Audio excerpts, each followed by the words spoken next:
पढ़ रहे थे इंग्रेडिएंट ऑफ कंक्रीट, हमने चैप्टर शुरू किया था according to syllabus ingredient of concrete.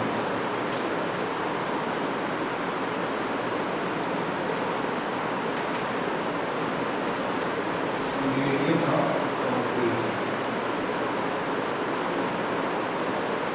Concrete के घटक, इंग्रेडिएंट ऑफ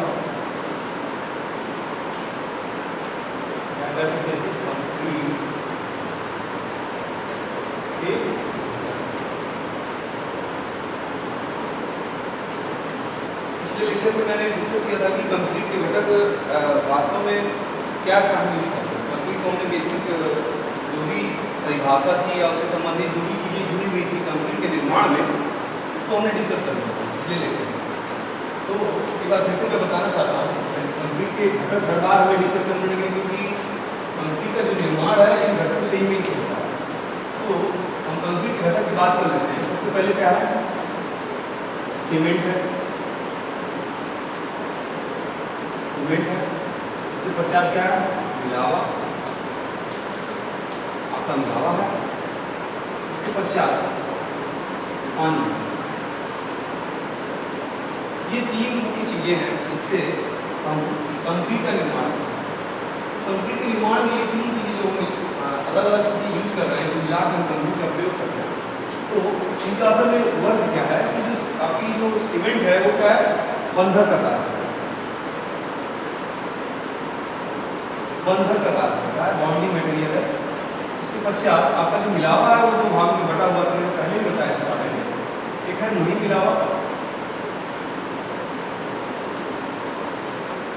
दूसरा आपका मोटा मिलावा, ठीक है। इसके पश्चात पानी है। ये तीन चीजें जो है मुख्यतः मिलाई जाती है, जिसके फलस्वरूप ये कंक्रीट का आपका निर्माण होता है, कंक्रीट का निर्माण होता है। इसमें सबसे महत्वपूर्ण अंग है इसका सीमेंट, क्योंकि सबसे महंगा है, सबसे कॉस्टली है। उसके पश्चात मिलावा है, इसमें वही मिलावा और मोटा मिलावा। वही मिलावा में आप सिल्ट का प्रयोग करते हैं या सैंड। वही मिलावा जनरली होता है आपका जो 75 माइक्रोन से लगभग। मोटा मिलावा आप कह सकते हैं, मोटा मिलावा आपका होगा रोडी, रोडी या गिट्टी कह सकते हैं आपको, ये हो गया। लास्ट में पानी है। तीन चीजों के एक निश्चित अनुपात के द्वारा हम कंक्रीट का निर्माण कर रहे हैं। अब हम बात कर रहे हैं, अगर हम अकॉर्डिंग टू सिलेबस, जैसा कि इसमें दिया हुआ है कि इंग्रेडिएंट ऑफ कंक्रीट, तो ये सारी चीजें क्या इंग्रेडिएंट है। इसके अलावा भी क्या प्रयोग करते हैं, एडमिक्सचर, सम्मिश्रण कहते हैं, एडमिक्सचर, एडमिक्सचर हम सम्मिश्रण का प्रयोग करते हैं। तो कुछ विषम परिस्थितियां या विशेष परिस्थितियां होती हैं जिनके उत्पन्न होने पर ये इन चीजों सम्मिश्रण का प्रयोग करते हैं, एडमिक्सचर का। एडमिक्सचर क्या होता है आपका, कंक्रीट पे किसी विशेष गुण को जनरेट करने के लिए या कंक्रीट पे उत्पन्न होने वाले किसी विशेष परिस्थिति को खत्म करने के लिए। परिस्थिति क्या हो सकती है कि आपने अगर उसमें पानी की मात्रा अधिक मिला दी है या कुछ ऐसी विशेष परिस्थिति में टेम्परेचर मान लीजिए आपका अधिक है या टेम्परेचर है, तो वहाँ पे हम सम्मिश्रकों का प्रयोग करते हैं, एडमिक्सचर का प्रयोग करते हैं, जिससे इस सीमेंट के और जो मिलावा है इनके द्वारा बने हुए कंक्रीट में जो कंक्रीट की जमने की दर या तो बहुत जल्दी हो जाएगी या तो बहुत कम हो जाएगी। उससे ही प्रभाव होगा। जैसे कहीं किसी क्षेत्र में अगर टेम्परेचर बहुत ज़्यादा है वहाँ पे, तो वहाँ पे क्या होगा, जो कंक्रीट होगी वो जमाव काल जो होगा बहुत कम हो जाएगा, वो जल्दी से सेट हो जाएगा, कठोर जल्दी हो जाएगा और सामर्थ्य जल्दी गेन कर लेगा। तो अगर हमें वहाँ कुछ क्षेत्र में तो जमाव काल को जहाँ से हम बना रहे हैं उसको ले जाने थोड़ा अतिरिक्त समय चाहिए, वहाँ पर हम क्या करते हैं, सम्मिश्रकों का प्रयोग करते हैं। इनका भी विशेष योगदान है, विशेष परिस्थितियों में हम सम्मिश्रकों का प्रयोग करते हैं। तो ये चीज़ें थी कंक्रीट की। मैंने हर लेक्चर में इसके बारे में मैंने डीपली बताया है पिछले 2 लेक्चरों में, और मैं हर बार इसकी बात करता हूँ शुरुआत में, क्योंकि कंक्रीट पे हमें विशेष ध्यान देना है। पूरा आपका ये जो चैप्टर है वो कंक्रीट पे ही आधारित है, इसलिए हमें इसकी बेसिक चीज़ों को हर बार जानना होगा। तो सबसे पहले इसमें कौन सा इंग्रेडिएंट है आपका, ये सीमेंट। मैंने इसके पहले डिस्कस किया है सीमेंट के बारे में, मैं आज उसके बारे में पूरा डिटेल बताऊँगा, इतना मैक्सिमम होगा। सीमेंट के बारे में जानना है। इसके बाद मिलावा होगा, इसमें महीन मिलावा और मोटा मिलावा और किस तरह के सम्मिश्रण यूज होते हैं। मेनली ये तीन चीजें हैं और ये जो है आपका एक्स्ट्रा होगा, तो इसके बारे में डिस्कस करेंगे। सबसे पहले आपका सीमेंट। तो सीमेंट क्या है आपका, जो आपके मार्केट में सीमेंट अवेलेबल होते हैं जनरली, जो हम किसी भी निर्माण कार्य में जब भी कोई निर्माण कार्य करते हैं, उस निर्माण कार्य में अगर हम कंक्रीट बना रहे हैं या कोई भी मसाला बना रहे हैं, उसमें जो सीमेंट होता है एक बाइंडिंग मटेरियल की तरह काम करता है। हम सब इस बात से बड़ी बात की रूप से परिचित हैं। सीमेंट जो है एक बाइंडिंग मटेरियल है जो कि बंधक का कार्य करता है। इन इनर्ट मटेरियल जो निष्क्रिय अवयव हैं, महीन मिलावे और मोटे मिलावे, जैसे कि आपकी सीट या सैंड हुई या गिट्टी भी आपस में नहीं जुड़ते। अगर आप एक साथ उनको किसी जगह एक स्थान पर रख दें तो वो आपस में जुड़ेंगे नहीं। उनको जोड़ने के लिए हमें कुछ बंधक पदार्थ का प्रयोग करना पड़ता है, और वो बंधक पदार्थ क्या है आपका, सीमेंट है। जो कि वो सीमेंट अगर हम इन मिलावों में डालेंगे तो पानी के सहायता से, अगर हम पानी मिलाते हैं उसमें, तो ये पानी सीमेंट से क्या करेगा, जलायोजन की क्रिया करेगा। अभी हम आगे इसके बारे में बताएंगे जलायोजन क्रिया क्या है। तो जो रासायनिक क्रिया पानी और सीमेंट के बीच होती है, उस बीच में उस रासायनिक क्रिया के द्वारा ये मिलावे क्या होते हैं, एक दूसरे से जुड़ जाते हैं, बंध जाते हैं, और जब में क्या होता है, कठोर रूप ले लेते हैं, कठोर रूप लेते हैं, कठोर पिंड का रूप लेते हैं। तो हम सेब ढालना चाहेंगे, उस सेब में क्या होंगे, आसानी से ढाल दिए जाएंगे। तो इस पूरे कंक्रीट में हमें सबसे बेसिक पहले जानना है कि सीमेंट असल में होता क्या है। बात करेंगे यहाँ पे सीमेंट की। पहला टॉपिक होगा आपका इसमें, जो कि आपका इंग्रेडिएंट है सीमेंट।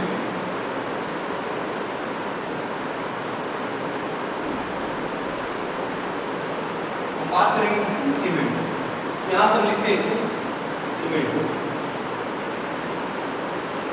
असल में सीमेंट आपका है, आपने पिछले साल अगर आपने बिल्डिंग मटेरियल पढ़ा होगा तो यहाँ पे सीमेंट के बारे में बहुत ही क्लियर तौर पर बताया गया होगा। पूरा एक चैप्टर ही आपका सीमेंट का है बिल्डिंग मटेरियल में, आपको उसमें मिला होगा सीमेंट असल में है क्या, उसका निर्माण कैसे होता है। फिर भी मैं अगर यहाँ पे आपके सिलेबस में ये चीज़ें हैं तो निश्चित तौर पर इसे हमें जानना चाहिए, क्योंकि कंक्रीट के बारे में पढ़ रहे हैं, कंक्रीट में ही सीमेंट आता है और ये चीज़ें आती हैं। तो एक ही चीज़ों के बारे में मैं अलग अलग डिस्कस करूँगा। सबसे बेसिक चीज़ है आपकी सीमेंट। सीमेंट में जो है आपका सबसे पहला है सीमेंट। तो सीमेंट में क्या है आपका, सीमेंट एक क्या है, जनरली हम जो जानते हैं क्या आपका एक बंधक पदार्थ है, जैसे मैंने वहां लिखा है सीमेंट एक बंधक पदार्थ है। अब इसकी बंधक ये जो है वो पानी के मिलाने के साथ, ठीक है। तो सीमेंट, अब सीमेंट का निर्माण कैसे होता है, हम इसके बारे में जब भी हम सीमेंट की बात करेंगे, सीमेंट के बारे में सीमेंट आता कहाँ से है, बना कैसे इसका, और इसका यूज कहाँ कहाँ करते हैं, ठीक है। इसका निर्माण कैसे हुआ, इसके वाटर के साथ जो क्रियाएं होंगी उसके फलस्वरूप कैसे ये वर्क करेगा, कैसे जो है इसके अंदर जो इंग्रेडिएंट हैं तो कैसे पानी के साथ क्रिया करके क्या क्या यौगिक बनाएंगे, उसके बारे में हम डिस्कस करेंगे। तो आज के बारे में अगर हम बात कर रहे हैं सीमेंट का, तो हम सीमेंट के बारे में डिटेल जानने की कोशिश करते हैं कि सीमेंट अगर हम व्यवहारिक तौर पर किसी भी व्यक्ति से पूछें तो ये क्या वो कहेगा कि आपसे वो कहेगा कि एक बंधक पदार्थ है या बाइंडिंग मटेरियल है जो किसी कंक्रीट के मिलावों को वो आपस में जोड़ने का कार्य करता है पानी की सहायता से। पानी क्या है इसमें, सीमेंट के साथ जलायोजन की क्रिया में सहभाग करता है। तो सीमेंट क्या है आपका, सीमेंट के अगर हम अवयव पढ़ें, सीमेंट में अवयव कौन कौन से हैं आपके, तो हम इसका एक क्लासिफिकेशन देखेंगे कि सीमेंट में कौन कौन से अलग अलग अवयव पाए जाते हैं। तो सबसे पहला आपका है कैल्शियम ऑक्साइड। क्या आपका कैल्शियम ऑक्साइड, ठीक है। फिर भी एक बार मैं बताना चाहूँगा सीमेंट जनरल वे में किन चीजों से मिलकर बना होता है, ठीक है। चूनामय पदार्थ से,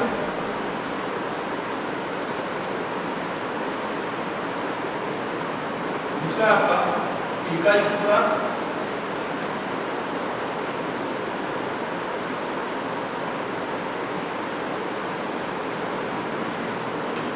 तीसरा है मिट्टी,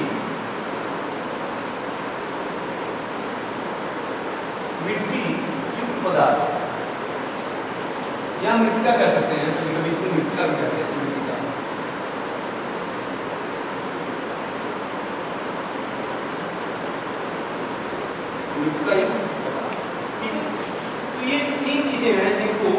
आपस में मिलाकर सीमेंट के निर्माण के लिए चूनामय पदार्थ को, सिलिका युक्त पदार्थ और मिट्टी युक्त या मृतिका युक्त पदार्थ, ये तीन चीजों को आपस में मिलाकर बनाया जाता है सीमेंट को।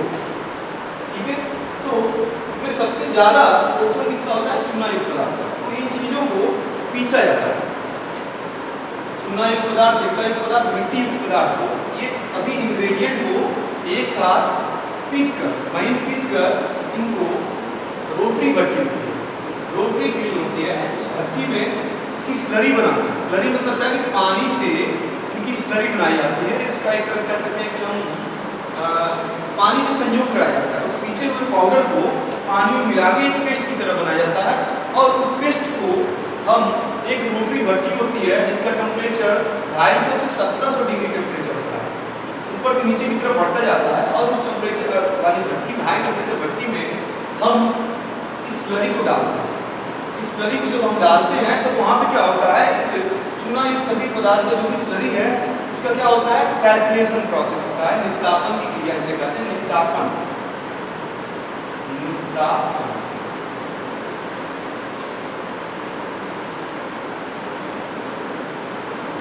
कैल्सिनेशन ऑक्सीजन यहाँ पे होता है आपका। ये जो स्लरी बनती है उस स्लरी को हम भट्टी में जब डालते हैं, उसको डालने के पश्चात उसका जो प्रोसेस होता है उसको क्या कहते हैं? निस्तापन की क्रिया, कैल्सिनेशन। उस कैल्सिनेशन क्रिया के फलस्वरूप जब उस अधिक टेम्परेचर पे इसकी स्लरी को डाला जाता है तो एक तरह से कीचड़ होता है। उस पाउडर को पानी मिलाएंगे तो कीचड़ की तरह वो दिखेगा, उसको भट्टी में डाला गया है। और जब वो क्रिया होगा उसके अंदर निष्कासन की क्रिया होगी तो उसके द्वारा क्या बनता है? आपका क्लिंकर बनता है। क्या बनता है? क्लिंकर बनता है। वो क्लिंकर क्या होता है? गोल गोल रोटी होती है, गोली की तरह। उसकी साइज जो है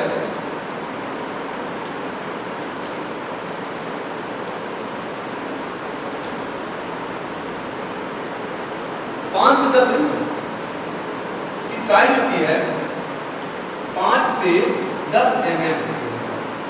क्लिंकर क्या कहते हैं? क्लिंकर। जो क्लिंकर होते हैं उनकी साइज होती है 5 से 10 mm के लगभग।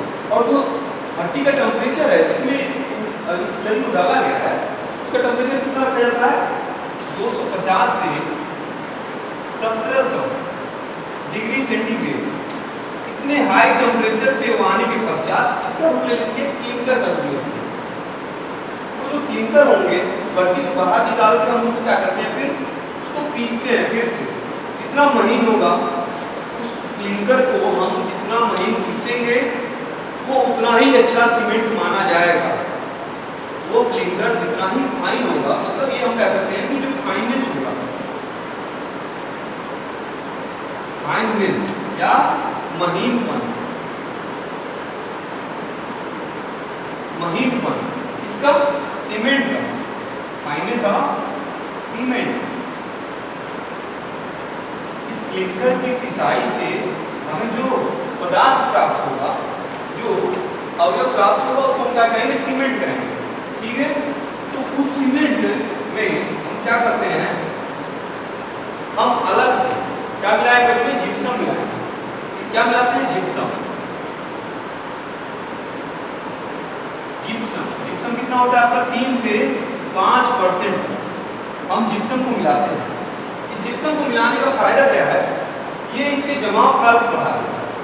इसके जमाव काल को क्या करेगा? जिप्सम बढ़ा देता है। क्लिंकर में जब अभी हम जिप्सम को मिलाएंगे तो उसके जमाव काल को क्या करेगा? बढ़ा देगा।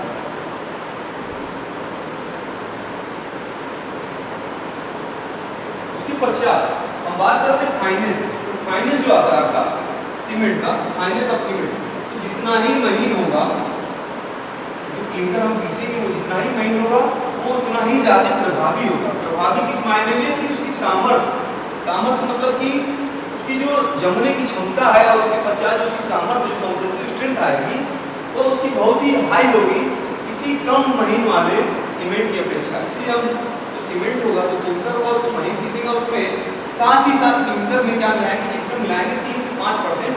तो इसके फलस्वरूप क्या हमें प्राप्त होगा? सीमेंट प्राप्त होगा जो कि उच्च सामर्थ्य वाली सीमेंट मानी जाएगी। ठीक है, तो हम उसकी साइड में एक चीज को ध्यान देंगे, इसमें फाइनेस यानी फाइनेस ऑफ सीमेंट किसके प्रोपोर्शनल होता है? फाइनेस ऑफ सीमेंट किसके प्रोपोर्शनल होता है? स्ट्रेंथ के, उसकी स्ट्रेंथ के। ठीक है, अब हम बात करेंगे कि ये प्रोसेस था पूरा सीमेंट के निर्माण। सीमेंट जो कि बंधक पदार्थ है जिसको हमने बनाया अलग अलग चीजों को मिलाकर, चूना में सिरका यूनिटी पदार्थों को, और उसकी निष्कासन क्रिया के द्वारा क्लिंकर का निर्माण हुआ। उस क्लिंकर में हमने क्या किया? जिप्सम मिलाया 3 से 5%, और जिप्सम मिलाने पे जो हमें फाइनली जो प्राप्त हुआ वो फाइनेस सीमेंट प्राप्त हुई, वो किसके लिए रिस्पॉन्सिबल होगी? अधिकतम सामर्थ्य के लिए होगी, जो कि हमें प्राप्त हुआ है एक सीमेंट के रूप में। एक पाउडर प्राप्त होता है, इसको क्या कह रहा है? सीमेंट का।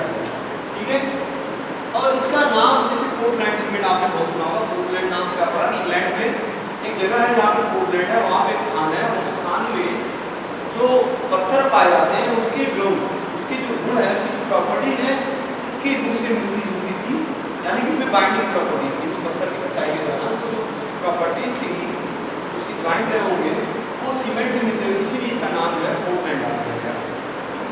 तो ये पूरी एक प्रक्रिया थी।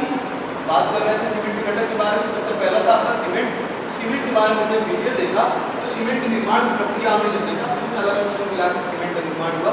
इसमें कुछ बारीकियों पे हमें ध्यान देना होगा कि क्लिंकर की साइज कितनी होगी? 5 से 10 mm। मुझे आपको नोट करना चाहिए, ये एग्जाम में पूछता है आपके कभी कभी। भट्टी का टेम्परेचर कितना रखते हैं? 250 से 1700 डिग्री टेम्परेचर होता है, और जिप्सम आपका मिलता है 3 से 5%। ये 3 चीजें महत्वपूर्ण है। और एक और चीज है आपका फाइनेस। जो फाइनेस होगा वो किसके प्रोपोर्शनल होगा? अनुक्रमानुपाती किसके? उसके सामर्थ्य के। उसकी बंधन क्षमता बहुत ही हाई होगी। अगर वो फाइन ज्यादा है, महीन ज्यादा है, वो ज्यादा अच्छा सीमेंट माना जाएगा जो जितना ही महीन है। ये एक तरह से उसकी प्रॉपर्टी है। तो ये बेसिक चीजें थी। अब इसके बाद हम बात करेंगे कि सीमेंट के घटक कौन कौन से होते हैं। हम बात करेंगे सीमेंट के कौन कौन से मुख्य घटक होते हैं, जो कि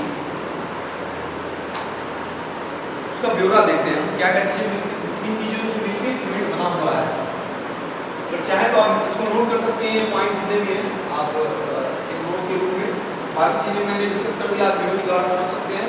इसके बाद मैं बात करूंगा सीमेंट के घटक के रूप में।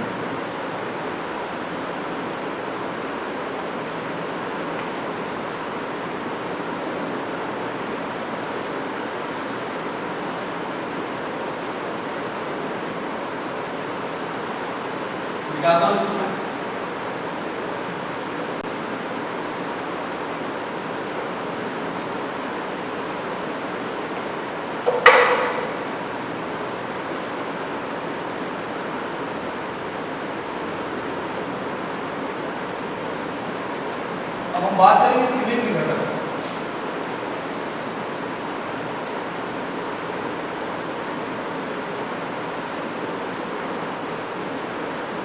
ठीक है, और इसकी परसेंटेज प्रतिशत मात्रा, सीमेंट के घटक और प्रतिशत मात्रा तो हम क्या करते हैं? डिस्कस करते हैं। हमें जानना चाहिए कि सीमेंट में कौन कौन से घटक होते हैं और उनका प्रतिशत में कितना मात्रा होती है, कि परसेंटेज में उसकी मात्रा कितनी कितनी हो सकती है या होती है।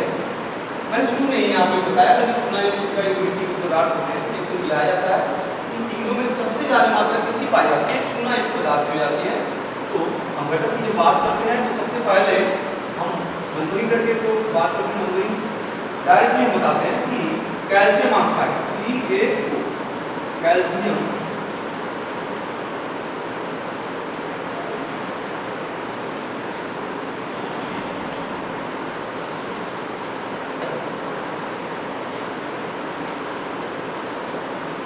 Calcium oxide CaO, calcium oxide, इसका रासायनिक सूत्र है कैल्शियम CaO।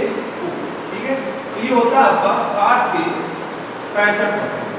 किसी किसी किताब में आपको 65 देना 67 में मिल सकता है। हमें जनरल बुक में दिया हुआ है 60 से 65% मान के चलते। ये चूना युक्त पदार्थ है जो मैंने यहाँ पे बताया था, उसकी प्रतिशत मात्रा जो कि हम कह रहे हैं कैल्शियम ऑक्साइड के रूप में पाया जाता है, ये 60 से 65% पाई जाती है सीमेंट। इसके बाद है सिलिका। सिलिका पाई जाती है आपकी, इसका रासायनिक सूत्र होगा SiO2। सिलिका ये पाया जाता है 17 से 25%। 17 से 25% तक हम सिलिका युक्त पदार्थ को रखते हैं।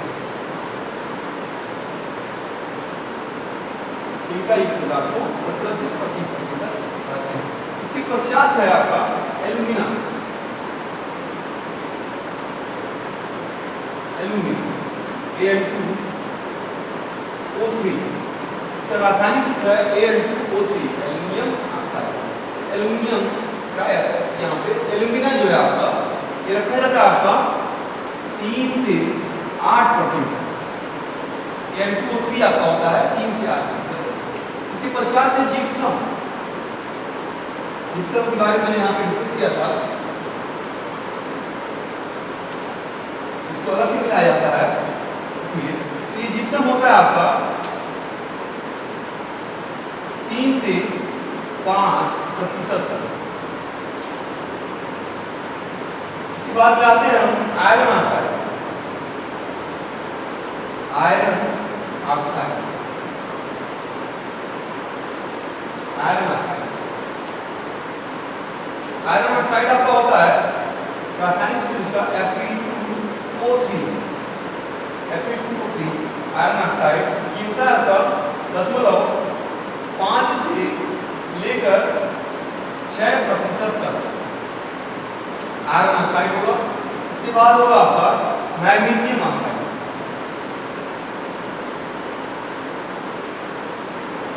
मैग्नीशियम ऑक्साइड, मैग्नीशियम ऑक्साइड इसका फार्मूला है, रासायनिक सूत्र है MgO। मैग्नीशियम ऑक्साइड इसको रखा जाता है 0.1 से 4% तक हम मैग्नीशियम ऑक्साइड को रखते हैं। और उसके पश्चात है sulphur trioxide. Sulphur trioxide SO3 इसको रखा जाता है 1 से 2%, 1 से 2% तक। और लास्ट में आपका क्षार है, एल्कलीज होते हैं आपके। इसको रखा जाता है 0.5 से लेकर 1% तक। इसको आप नोट कर सकते हैं अपनी कॉपी में आसानी से। ये चार्ट के रूप में आप बना सकते हैं और इसको आप याद कर लेंगे, क्योंकि एग्जाम पर्पज से ये घटक के बारे में पूछ सकता है। कॉम्पिटिटिव एग्जाम में भी आपको परसेंटेज के कोई पूछ लेता है कि एल्यूमिनियम कितना रखा जाता है या जिप्सम कितना रखा जाता है। आपकी बिल्डिंग मटेरियल में भी आपने पढ़ा होगा, हालांकि आपको याद होगा ये चीज़ें, लेकिन हर बार ये चीज़ें जो है कॉम्पिटिटिव एग्जाम के नजरिए से भी पूछा जाता है कि एल्यूमिना और जिप्सम का क्या योगदान है और कितना % रखा जाता है। हम आगे इसके योगदान के बारे में डिस्कस करेंगे। सबसे पहले आप इसको नोट करें।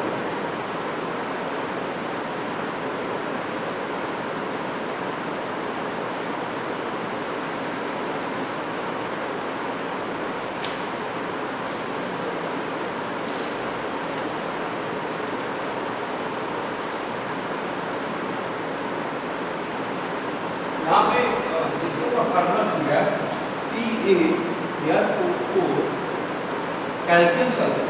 जिप्सम होता है कैल्शियम सल्फेट 3 से 8% होता है।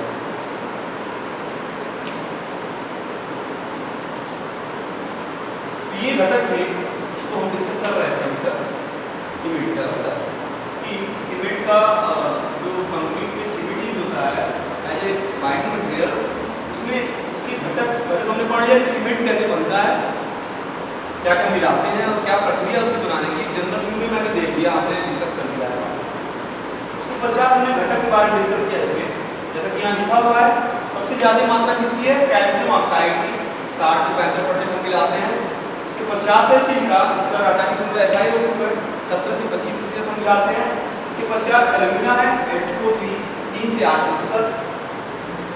फिर है जिप्सम, कैल्शियम सल्फेट के रूप में जाना जाता है 3 से 5%। उसके बाद है आयरन ऑक्साइड Fe2O3 5 से 6% मिलाते हैं। मैग्नीशियम ऑक्साइड MgO 1 से 4% मिलाते हैं। सल्फर ट्राइऑक्साइड SO3 हम मिलाते हैं 1 से 2% तक। और सबसे अंत में है क्षार, 5 से 1% तक हम मिलाते हैं क्षार। तो ये सारे अवयवों को हम क्या करेंगे? मिलाएंगे इस लिमिट में, परसेंटेज में, तो हमें एक अच्छा सीमेंट बंधक के रूप में प्राप्त होगा, बाइंडिंग मटेरियल के रूप में प्राप्त होगा। बिल्डिंग मटेरियल में इसका बहुत विशेष योगदान हम सभी जानते हैं। अब हम बात करेंगे कि ये जो सीमेंट है, सीमेंट की जो अलग अलग अवयव है इनका काम क्या है, इनकी वर्किंग क्या है, इनका रोल क्या है। CO है तो ये क्या करेगा, SiO2 है तो ये क्या करता है, हम अलग अलग सबके बारे में देखेंगे कि ये चीज़ें क्या योगदान देती हैं। ठीक है, तो इसके लिए मैं यहाँ मिटा के बात करेंगे इसके बारे में।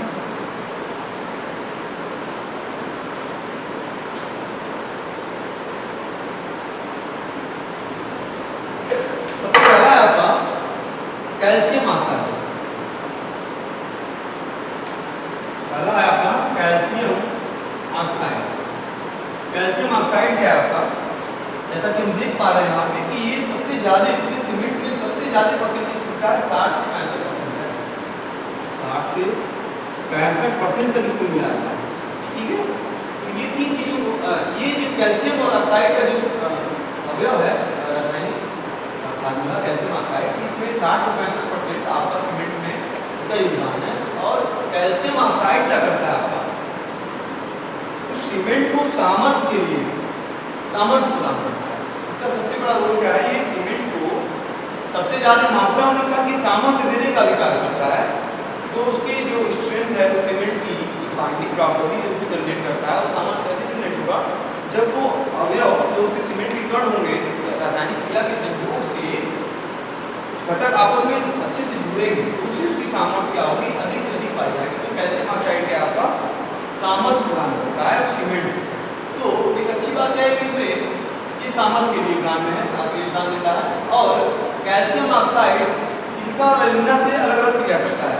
सभी और अवयव से भी, जैसे कि पानी मिलाया जा रहा है तो अवयव तो आपस में क्रियाएं करेंगी, तो इनके आपसी संयोग से कुछ अलग अलग घटक बनते हैं, इसको हम बात करते हैं अभी आगे। कैल्शियम जो है सिलिका और एल्यूमिना से रासायनिक क्रिया करता है, जिसके फलस्वरूप कैल्शियम के सिलिकेट और एल्यूमिनेट दोनों बनते हैं। कैल्शियम के सिलिकेट और एल्यूमिनेट दोनों बनते हैं। तो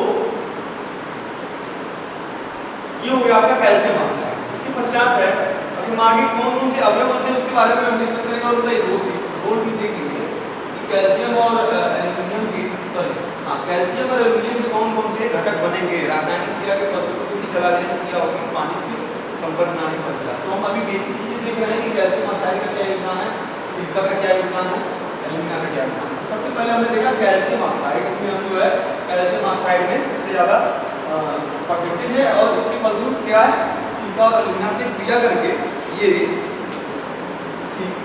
कैल्शियम सिलिकेट और कैल्शियम एल्यूमिनेट बनाता है। इसके पश्चात हम बात करेंगे कैल्शियम का सिलिका SiO2। मैं यहाँ पर केवल रासायनिक फार्मूला लिख रहा हूँ, बाकी इसका जो डिटेल है हिंदी भाग है आप यहाँ से जान सकते हैं कि कैल्शियम ऑक्साइड क्या है, CaO और सिलिका क्या है, SiO2 है। तो अब हम देख रहे हैं क्या है, सिलिका है जो कि परसेंटेज यहाँ पे लिखा गया है 17 से 25%। मतलब सीमेंट का दूसरा अंग ऐसा है जिसकी मात्रा सबसे अधिक है, 17 से 25% तक रखी जाती है उस सीमेंट में। तो सिलिका क्या करती है, ये भी सामर्थ्य प्रदान करती है। अगर हम 17 से 25% उस सीमेंट में मिलाते हैं तो क्या करेगा, उसमें उसकी सामर्थ्य में अतिरिक्त योगदान देगा। यानी कि ये भी क्या करती है, सामर्थ्य प्रदान करती है और सीमेंट को जल्दी कठोर होने में योगदान देती है। अगर इसकी मात्रा सामर्थ्य मतलब कठोर बन नहीं आएगा अगर देखा जाए तो सिलिका जो अगर 70% मिलाता है उसमें सामर्थ्य प्रदान होगा, लेकिन अगर उसकी मात्रा एक लिमिट से यानी 25% से हम अधिक मिलाएंगे तो क्या होगा, आपका जो सीमेंट है पानी से क्रिया तो करेगा ही, लेकिन उसकी जो जमाव की दर होगी वो क्या होगी, बहुत तेज होगी, यानी बहुत जल्दी जल जाएगा। तो उसके लिए हमें जो कंक्रीट या हम जहाँ भी सीमेंट का प्रयोग कर रहे हैं मसाले के रूप में चाहे कंक्रीट के रूप में, जहाँ भी हम उसको बनाएंगे तो उसको ले आने और ले जाने बनाने के पश्चात ले जाने में थोड़ा हमें समय चाहिए होता है। तो वो समय जो होगा लाने ले जाने का प्लेसिंग में, तो वो समय क्या होगा, कम हो जाएगा। और जब कम हो जाएगा यानी वो जल्दी कठोर हो जाएगा। तो ये चीज़ हमें नहीं चाहिए, हमें समय चाहिए उसको बनाने के पश्चात कुछ समय तक वो पड़ा रहे, जमे न, तुरंत जो है जम जाएगा तो वो बेकार हो जाएगा। सामर्थ्य जो है उसकी उस तरह से नहीं आ पाएगी, हम यहाँ पे ले जाके डालेंगे तो सामर्थ्य सीधे सीधे तौर पर क्या होगी, उसको प्रभावित करेगी। उसके पश्चात यह चूने से क्रिया करती है। तो चूना जो कि आपका कैल्शियम ऑक्साइड है, कैल्शियम ऑक्साइड से क्रिया करके सिलिका क्या बनाती है, C2S और C3S, C2S और C3S, calcium silicate, die calcium silicate और ट्राई कैल्शियम सिलिकेट के अवयव, दो अवयव अलग अलग बनाती है। सिलिका जो है S ना यहाँ पे सिलिका है, कैल्शियम के लिए स्टैंड करता है।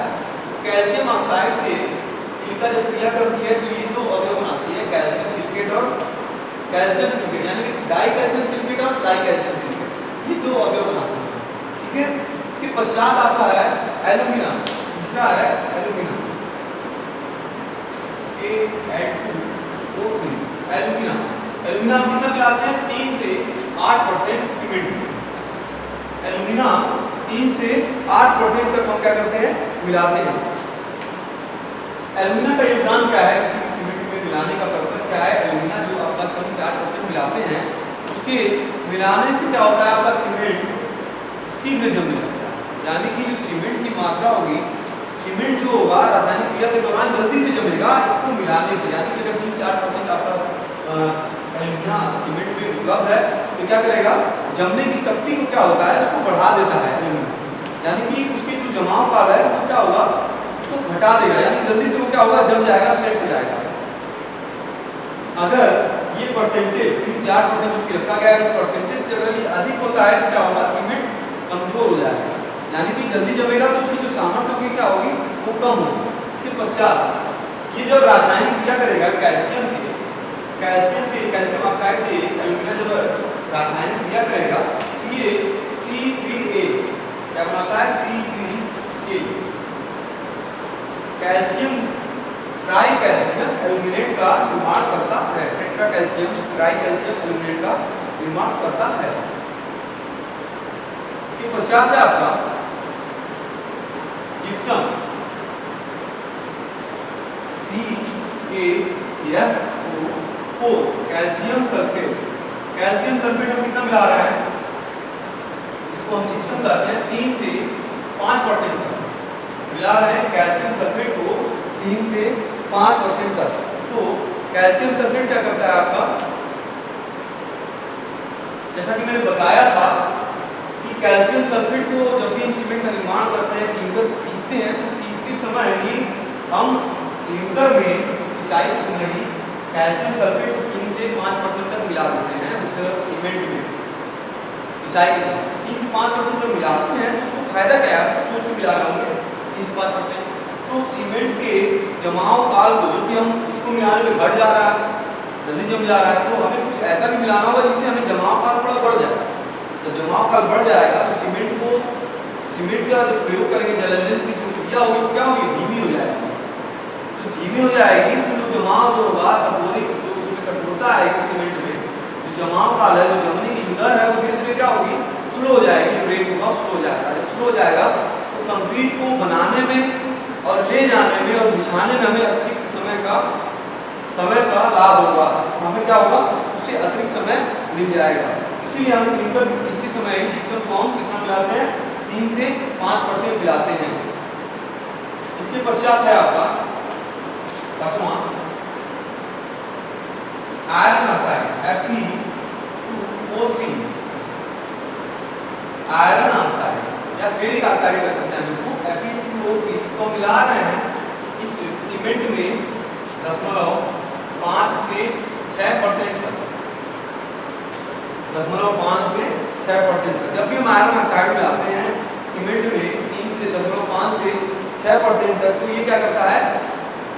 इसका योगदान क्या है? ये सीमेंट को रंग प्रदान करता है, भूरा रंग। आप जनरली मार्केट में जब भी जाएंगे तो सीमेंट आपको भूरे रंग का दिखेगा। आपने इसकी फिजिकल प्रॉपर्टी अगर पढ़ा होगा तो उसमें देखा होगा कि सीमेंट का रंग जो है कैसा होना चाहिए, ग्रीन। तो भूरा रंग प्रदान करता है और कठोरता प्रदान करता है। ऊपर से कठोरता के साथ सामर्थ्य प्रदान करता है सीमेंट।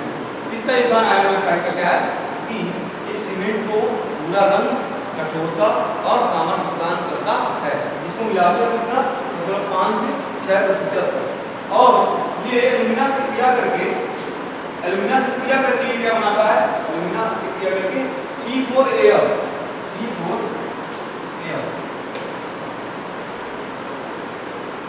अभी हम इसके बारे में अगर डिस्कस करेंगे कि C3A और C4AF क्या है। Tetra calcium aluminium fluoride. ये चीज जो है ये रासायनिक क्रिया के द्वारा ये यौगिक का निर्माण होता है, जबकि फेरिक ऑक्साइड जो है या आयरन ऑक्साइड आपका उस रासायनिक क्रिया में भाग लेता है सीमेंट के अवरोध अन्य अवरोध से, तो वहाँ पे टेट्रा कैल्शियम एल्यूमिनियम फ्लोराइड का निर्माण होता है। इसके पश्चात है मैग्नीशियम ऑक्साइड। मैग्नीशियम ऑक्साइड क्या करता है, ये भी सीमेंट को रंग प्रदान करता है। छठवां है आपका magnesium oxide MgO। Magnesium oxide इसको मिला रहे हैं सीमेंट में 0.1 से 4%। मैग्नीशियम ऑक्साइड मिला रहे हैं 0.1 से 4%, जो कि सीमेंट को क्या करेगा, ये भी रंग प्रदान करता है और उसकी कठोरता को बढ़ाता है। सीमेंट की कठोरता को क्या करता है, बढ़ा देता है। इसके पश्चात है सल्फर ट्राइऑक्साइड। सल्फर ट्राइऑक्साइड क्या करता है, सल्फर ट्राइऑक्साइड SO3 है आपका 1 to 2%। ये क्या करता है, सीमेंट को निर्दोषिता प्रदान करता है। क्या प्रदान करता है, निर्दोषिता प्रदान करता है सीमेंट। लास्ट है आपका क्षार। क्षार क्या करेगा, एफ्लोरेंस एक टर्म आता है, एफ्लोरेंस एल्कलीज। इसको रखते हैं हम 0.5 से 1% तक, ठीक है। ये क्षार क्या करते हैं, फूलन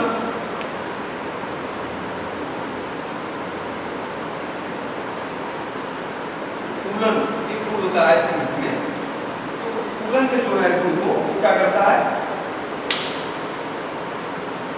क्षार की मात्रा अगर अधिक होगी तो सीमेंट को तुरंत उत्पन्न कर देता है। ये अगर क्षार सीमेंट में अधिक होगा तो फूलन एक जो गुण है, अवगुण है, वो जो है उत्पन्न कर देता है किसी भी सीमेंट में। तो ये जो परसेंटेज हम रखेंगे, हमेशा कितना रखेंगे, 0.5 से 1% के बीच में।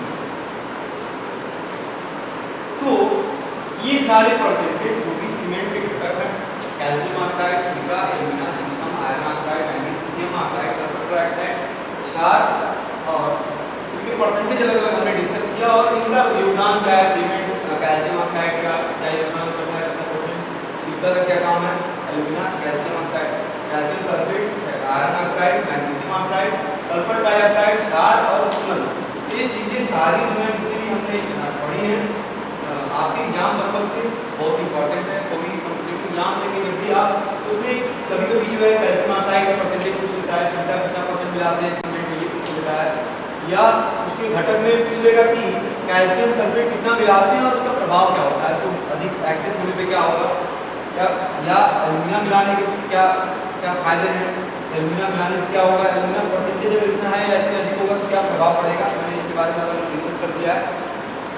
यहाँ पे निर्दोषिता SO3 एक टर्म आता है निर्दोषिता, तो ये पूछ लेता है कि निर्दोषिता यानी कि साउंडनेस, उसको कहते हैं साउंडनेस।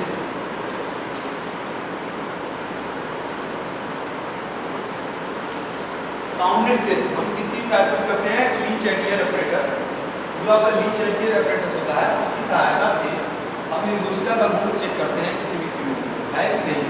इस चीज को चेक करने के लिए हम इस इंस्ट्रूमेंट का यूज करते हैं, निर्दोषिता के लिए साउंडनेस टेस्ट का उपयोग करते हैं। तो और अगर क्षार अतिरिक्त होगा तो 5 से 1% से अधिक होगा तो फूलन की समस्या आती है, जिसको हम हीट करके क्या करते हैं, रिलीज करते हैं फूलन। वो समस्या न आए सीमेंट में, तो इस परसेंटेज को जो है मेंटेन करने के लिए या इससे अधिक ना हो उसको रिलीज करने के लिए हम हीट करते हैं, तो उससे क्या होगा, वो नहीं आएगा सीमेंट में।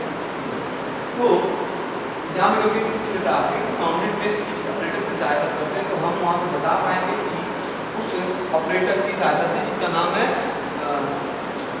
Leach and ear operators. Leech and ear operators की सहायता से हम आसानी से निर्दोषिता के गुण को पहचान सकते हैं कि है कि नहीं। ये हम लैब में जब भी हम सीमेंट का टेस्टिंग करेंगे तो वहाँ पे दिखेगा सीमेंट की निर्दोषिता। ये हम आगे और डिस्कस करेंगे इसके बारे में, जैसे कि हमने डिस्कस किया। तो अब हम देख रहे हैं कि रासायनिक संयोग, अभी तो हमने सीमेंट के अलग अलग घटक के बारे में पढ़ा और उसके क्या क्या लाभ हैं या उसके क्या क्या रोल हैं उस अलग अलग घटकों के, वो हमने डिस्कस कर दिया। अब हम बीच में देख रहे थे कि कई जगह जो रासायनिक क्रिया हो रही थी उनसे कई सारे अवयव बन रहे थे, C2H बन रहा है कहीं पे, C3H बन रहा है कहीं पे, C3A बन रहा है, C4AF बन रहा है, तब हम इसके बारे में भी अलग अलग डिस्कस कर लेते हैं, क्योंकि ये चीज़ें जो है एग्जाम में कभी कभी आपके पूछ लेती है। यानी कि सीमेंट का रासायनिक संघटक हमें देखना है कि क्या चीज़ें हैं। तो इसको मिटा देते हैं एक बार फिर से।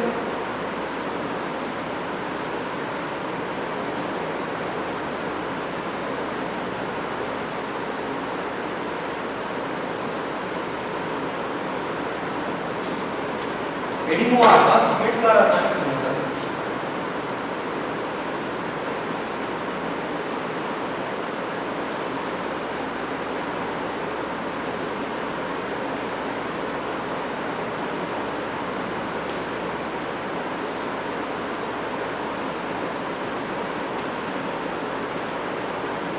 सीमेंट का रासायनिक संघटन,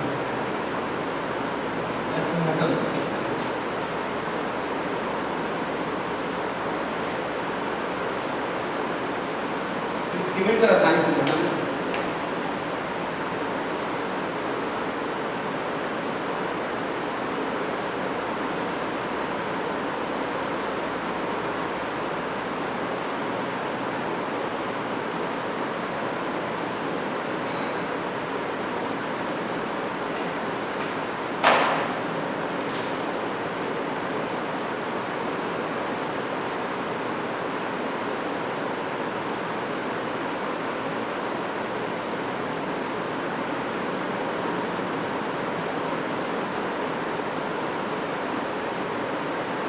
सीमेंट के रासायनिक संघटन हम डिस्कस कर रहे हैं, तो यहाँ पे हम सबके बारे में अलग अलग जानना चाहेंगे कि क्या क्या चीज़ें मेनली बनती हैं सीमेंट के रासायनिक संगठन में, क्या क्या चीज़ें बनेंगी। मैं चार्ट के बारे में समझाने की कोशिश करूँगा।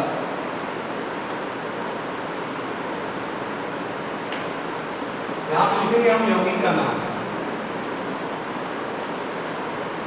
क्योंकि बनेंगे यौगिक का नाम। जब भी सीमेंट रासायनिक क्रिया करेगा आपके किसी भी सीमेंट को हम जब यूज करेंगे, पानी के साथ संयुक्त करेगा, तो पानी के साथ जब वो मिलाया जाएगा तो रासायनिक क्रिया होती है। तो रासायनिक क्रिया के दौरान कुछ यौगिक बनते हैं, इनको हमें अलग अलग जानना चाहिए कौन कौन से यौगिक बनते हैं और उनका प्रभाव क्या है, उनका योगदान क्या है किसी भी सीमेंट के जमने के पश्चात या उस प्रक्रिया के दौरान। सीमेंट के यौगिक का नाम, इसका हम लिखेंगे रासायनिक सूत्र यहाँ पे।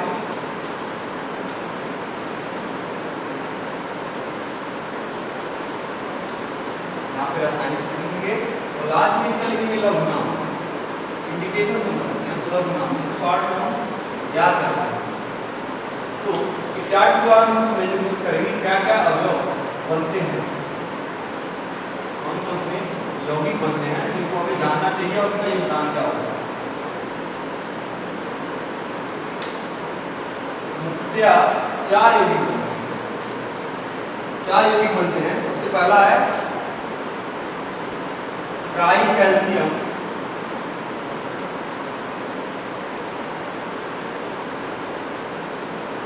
Try calcium silicate, try calcium silicate. सबसे पहला यौगिक क्या है ट्राई कैल्शियम सिलिकेट, इसका फार्मूला होगा 3CaOSiO2, try calcium silicate 3CaOSiO। इसको हम सिंबॉलिक तौर पे अगर हम रिप्रेजेंट करना चाहेंगे तो C3H,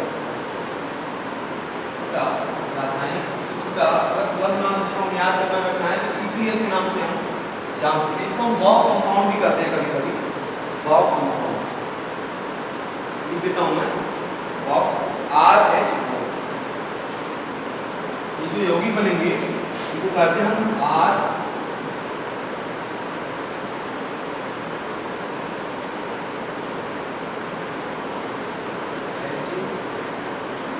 बॉब कंपाउंड के नाम से भी जाना जाता है, क्योंकि एग्जाम में भी बोले तो बॉब कंपाउंड कौन कौन से हैं तो आपको बता दें। इसको याद करने के लिए आप यहाँ पे लिख सकते हैं Bob compound.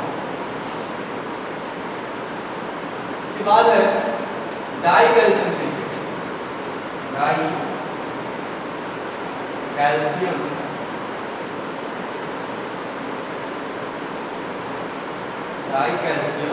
Silicate. Die calcium silicate यानी कि 2CaO SiO2 या C2S। C2S से भी रिप्रेजेंट कर सकते हैं इसको। जब ट्राई होगा तो 3 होगा, कैल्शियम सिलिकेट के आगे 3 लगा देंगे। जब डाई होगा तो 2 होगा, यानी कि कैल्शियम सिलिकेट के आगे हम 2 लगा देंगे। तो पहला हो गया try calcium silicate 3CaO SiO2 C3S, die calcium silicate होगा 2CaO SiO2, ठीक है। इसके पश्चात है आपका tetra calcium aluminium, tetra calcium sorry try calcium हो जाएगा try calcium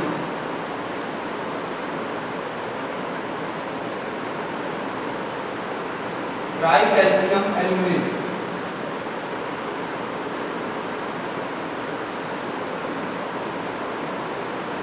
try calcium aluminium. इसको हम रिप्रेजेंट करेंगे C3A या 3CaO2O3 ट्राई कैल्शियम एल्यूमिनेट। ये हो जाएगा इसका ट्राई कैल्शियम एल्यूमिनेट 3CaO2O3। इसके पश्चात है tetra calcium,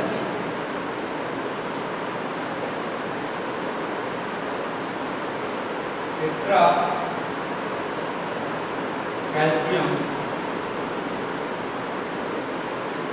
calcium alumino,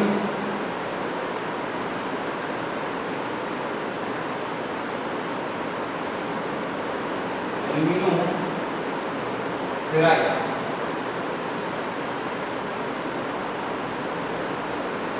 tetra calcium alumino ferrite. Formula में टेट्रा है तो 4 हो गया CaO calcium alumino Al2O3 ferrite Fe2O3। इसको लिख सकते हैं हम C4 टेट्रा कैल्शियम यानी कि 4 हो जाएगा। AF A क्या है एल्यूमिनियम के लिए, F क्या है आयरन के लिए या फेराइड के लिए, जो भी हम करवाएंगे वहां पे। तो टेट्रा कैल्शियम एल्यूमिनो फेराइड। तो ये 4 बोक कंपाउंड जिसको हम जानते हैं। अगर पूछे आपसे कि बोक कंपाउंड क्या होता है तो ये 4 चीजों के बारे में बताएंगे। सीमेंट के रासायनिक संघटक होते हैं जिनको हम बोक कंपाउंड के नाम से जानते हैं। ये 4 कंपाउंड जो बनते हैं आपकी कलम में हमने यहाँ पे लिख दिया है और सबके बारे में अलग अलग बता दिया है। ये ट्राई कैल्शियम सिलिकेट इसका रासायनिक फार्मूला 3CaO SiO2, इसका लघु नाम होगा C3S। इसके पश्चात है die calcium silicate 3CaO SiO2, इसका शॉर्ट नेम है C3S। इसके पश्चात है try calcium aluminate, try calcium aluminate का फार्मूला है रासायनिक सूत्र है 3CaO Al2O3, 3CaO Al2O3 जिसका लघु नाम है C3A। इसके पश्चात है टेट्रा कैल्शियम एल्यूमिनो फेराइड यानी कि 4CaO Al2O3 Fe2O3 C4Al। तो ये 4 बोक कंपाउंड होते हैं जिनको हम बोक कंपाउंड के नाम से जानते हैं। RH बोक के कंपाउंड के नाम से जानते हैं। कभी भी आप अगर इंटरव्यू में जाएंगे कहीं एग्जाम में जाएंगे तो ये चीज पूछी जा सकती है बोक कंपाउंड कौन कौन से होते हैं, आप उनका रासायनिक सूत्र बताइए। वरना आपके एग्जाम में भी ये चीजें आ सकती है कि बोक कंपाउंड क्या होता है, उसके रासायनिक संघटक या जो भी बताएं कौन कौन से हैं। तो आप आसानी से इस चार्ट के द्वारा उसको रिप्रेजेंट कर पाएंगे। इसमें अगर आपको याद करना हो तो याद करना होगा ये चीजें आप याद कर C3S C3A C4A, तो ये चीजें जो है आसानी से आपको याद हो जाएंगी एग्जाम पर्पस से। तो अब ये चीजें बन कैसे रही हैं, अब ये भी जानना है ये चीजें असल में बन कैसे रही है। तो एक क्रिया होती है जलायुधन क्रिया, जलायुधन की क्रिया। तो मैं मिटा देता हूं।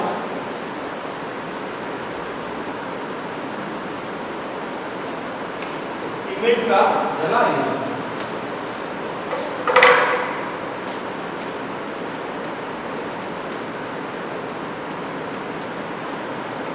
जलायुधन कभी कभी एग्जाम में पूछ लेता आपके हाइड्रेशन से आप क्या समझते हैं। हाइड्रेशन, हाइड्रेशन ऑफ सीमेंट या जलायुधन, सीमेंट के जलायुधन से आप क्या समझते हैं। मैं यहाँ कंप्लीट कर रहा हूं तो जाहिर सी बात है हम रासायनिक क्रिया देखेंगे किसी सीमेंट की देते हैं क्योंकि वही एक माइक्रो मटेरियल है जो कि पानी से संयोग कर रहा है। यानी कि सीमेंट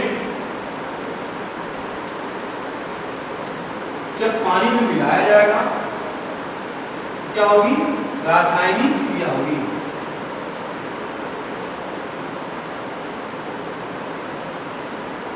एक रासायनिक क्रिया होगी। उस रासायनिक क्रिया को हम क्या कहते हैं? जलायोजन। जलायोजन, ठीक है। ये जलायोजन क्रिया होगी जिसके फलस्वरूप सीमेंट का क्या होता है? जमाव होता है, वह कठोरीकरण।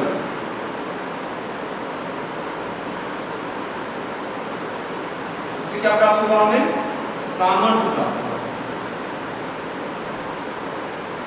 तो ये चीजें जब भी हम सीमेंट और पानी का संयोग करेंगे, यानी कि अगर कोई पूछे आपसे कि जलायोजन की क्रिया क्या होती है, कि जलायोजन की क्रिया वह क्रिया है जिसमें जिसके अंतर्गत सीमेंट को पानी में मिलाने पर जो रासायनिक क्रिया होगी, उस रासायनिक क्रिया के फलस्वरूप जो भी सीमेंट का कठोरीकरण होगा और जो सामग्री प्राप्त होगी वो कहलाती है आपकी सीमेंट की जलायोजन। यानी कि सीमेंट के जो भी अवयव होंगे अलग अलग, चाहे आपका कैल्शियम ऑक्साइड हुआ, सिलिका हुआ, चाहे मैग्नीशियम ऑक्साइड हुआ, चाहे आपका जितने भी हमने कंपाउंड लिख रखा था इसके पहले, वो सारी चीज जिप्सम हुआ, एल्यूमिना हुआ, कैल्शियम, सिलिका, ये सारी अवयव जो है पानी से क्रियाएं करेंगी और क्रिया करने के पश्चात जो रासायनिक क्रिया होगी उसको हम कह रहे हैं जलायोजन की क्रिया। और उस जलायोजन क्रिया से जो कठोरीकरण होगा और जो सामर्थ्य उस सीमेंट की प्राप्त होगी रासायनिक क्रिया में के द्वारा, उसकी जो सामर्थ्य प्राप्त होगी अलग अलग कंपाउंड के द्वारा, कंपाउंड हमने पढ़ रखा है यहाँ पे C3S, C2S, C3A, C4A, ये चीजों के बारे में हम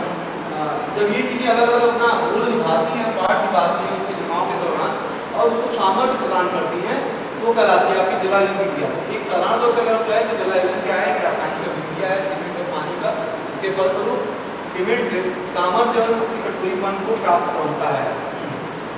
तो हम बात कर रहे थे दो कंपाउंड का, तो दो कंपाउंड हमने ये चार चीजें डिस्कस की। अब हमें इसके बारे में ये देखना है कि ये चार चीजों में क्या क्या चीजों का क्या क्या इम्पोर्टेंट है, क्या क्या रोल है उसके जलायोजन क्रिया के दौरान, क्या चीजें पहले बनती हैं, क्या चीजें बाद में बनती हैं, किनका योगदान किन चीजों में ज्यादा है। तो सबसे पहले बात करेंगे शुरुआती जो आपका होगा जलायोजन की जो क्रिया शुरू होती है, सीमेंट में पानी को मिलाते हैं तो मिलाते ही जो है जलायोजन की क्रिया आरंभ हो जाती है। तो सबसे पहले शुरू किसका होगा? सबसे पहला जो यौगिक बनेगा इन चारों में वो होता है, जिसका पहला योगदान होता है वो होता है C3A और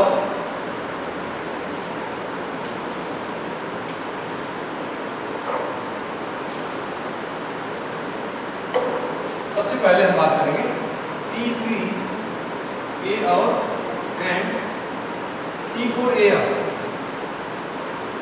ये दो यौगिक जो हैं जलायोजन की क्रिया में सबसे पहले जो है निर्माण होते हैं, इनका निर्माण होता है और जो शुरुआती दिनों के सामर्थ्य होते हैं, पहले दिन जो है इनका कार्य आरंभ हो जाता है, जो कि शुरुआती सामर्थ्य में क्या कहता है? एक दिन के लिए जो होता है, शुरुआती एक दिन में इनका कार्य आरंभ हो जाता है और एक दिन का जो सामर्थ्य आता है उस सीमेंट में पहले दिन, वो इन दो यौगिकों की वजह से आता है। हमने देखा कि C3A और C4A जो है आपका सबसे पहले जो है निर्माण हो रहा है इसका, जिसके फलस्वरूप पहले दिन का सामर्थ्य जो है सीमेंट का इसके फलस्वरूप प्राप्त हो रहा है। इसके पश्चात है दूसरा, नंबर 2 है। नंबर 1 था आपका C3A और C4A, ये दो चीजें थी जो कि पहले दिन के लिए हमने इसको देखा। इसके पश्चात है C3S,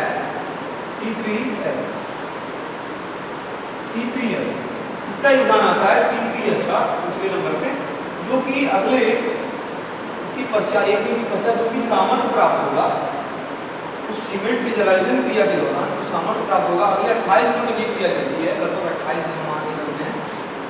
28 दिनों के पश्चात ये क्रिया धीमी हो जाती है। सामर्थ्य जो सीमेंट का अगले एक दिन के बाद जो शुरू होता है, C3S का विशेष योगदान शुरू होता है रासायनिक क्रिया के दौरान, इसका निर्माण होता है C3S का। C3S जो है 28 दिनों के पश्चात धीरे धीरे इसकी क्रिया जो है धीमी हो जाती है और सामर्थ्य प्रदान करता है ये भी, ठीक है। इसके पश्चात है तीसरा, कौन सा बचा हमारा? C2S। ये क्या है? लॉन्ग टर्म के लिए, लॉन्ग टर्म यानी कि कई वर्षों तक यह क्रिया चलती है, जो इसका जमाव होगा यह कई वर्षों तक चलता रहता है और इसके द्वारा जो है प्रॉपर लंबे समय तक जब तक जलायोजन क्रिया होगी तब तक वो सामर्थ्य को धीरे धीरे ग्रहण करता रहता है। यानी सबसे लास्ट रोल इसका होता है शुरुआती में एक दिन के लिए, उसके पश्चात 28 दिन के लिए ईयर्स और लॉन्ग टर्म के लिए लगभग 1 वर्ष तक तो इसे चलेगा, उसके बाद धीरे धीरे ये प्रक्रिया धीमी हो जाएगी, CO2 जैसा रोल जो है थोड़ा कम हो जाएगा और जलायोजन की जो क्रिया होगी सतत चलने वाली एक प्रक्रिया है, वर्षों तक चलती रहती है, जिसके फलस्वरूप वो सीमेंट जहाँ पे भी पाया जाएगा, जिस रूप में भी यूज किया जाएगा पानी के साथ, वह अपना सामर्थ्य को ग्रहण करती रहती है, अलग अलग परिस्थितियों में सामर्थ्य को ग्रहण करती रहती है। तो ये चीज़ें थी जो कि किसी भी सीमेंट के जमने में और उसके जमने के जो दर है उसको प्रभावित करते हुए अपने सामर्थ्य को ग्रहण करती है। इसके पश्चात अब बात करेंगे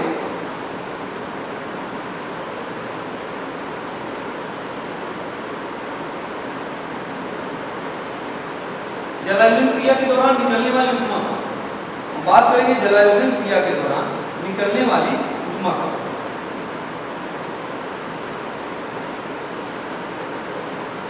तो जब भी सीमेंट एक पानी के साथ संयोग करता है तो जलायोजन क्रिया में ये कंपाउंड बनते हैं, उनका अलग अलग योगदान होता है सामर्थ्य को प्रोवाइड करने में या सामर्थ्य को गेन करने में, सीमेंट को अपना सामर्थ्य गेन करने में। तो जलायोजन जो क्रिया होगी ये क्या है, हीट रिलीज की प्रक्रिया है, इसमें ऊष्मा रिलीज होती है, ऊष्मा निष्कर्ष होता है, ऊष्मा निकलती है। तो वो जो ऊष्मा है उसको निकलना भी आवश्यक है, वो ऊष्मा रिलीज नहीं होगी तो उसमें क्या होगा, टेम्परेचर डिफरेंस आएंगे, जो भी स्ट्रक्चर बना रहे हैं, आयरन स्ट्रक्चर बनाते हैं, जो भी हैवी स्ट्रक्चर बनाते हैं, उसमें ऊष्मा रिलीज न होने पर, ऊष्मा के निष्कर्षण न होने पर, निकलने न निकलने पर वहाँ पे समस्याएं आती हैं दुनिया भर की। इसको हम डिस्कस करना चाहते हैं। तो हम जैसा कि जानते हैं कि प्रति ग्राम अगर हम सीमेंट जो होता है प्रति ग्राम, वो रासायनिक क्रिया के दौरान प्रति ग्राम सीमेंट क्या करता है, 120 कैलोरी ऊर्जा जो है ऊष्मा का ऊर्जा के रूप में निष्कर्षण करता है, निकलती है। तो ये ऊष्मा निकलना क्यों आवश्यक है, ये जो है हीट ऑफ हाइड्रेशन जो है, जिसे हम कहते हैं हीट ऑफ हाइड्रेशन, जलायोजन क्रिया के दौरान ऊष्मा का निष्कर्षण, उसको रिलीज होना या उसको निकालना क्यों आवश्यक है। क्यों, क्योंकि इसकी जो साइड इफेक्ट हैं, अगर वो रिलीज नहीं होता है तो साइड इफेक्ट होते हैं, तो साइड इफेक्ट जो है बहुत ही उस स्ट्रक्चर के लिए जहाँ पे हम जो निर्माण कर रहे हैं वहाँ पे उसको बहुत प्रभावित करेगा उस स्ट्रक्चर को।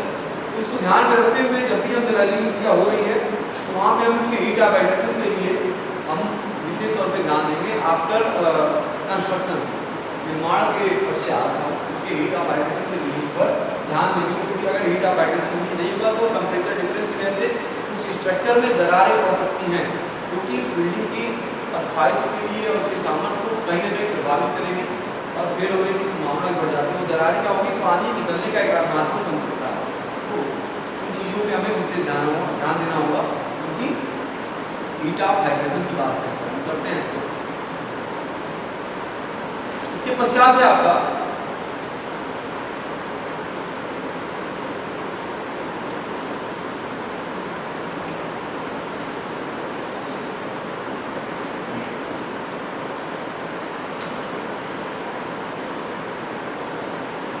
बाद हम डिस्कस करेंगे टाइप ऑफ सीमेंट के बारे में।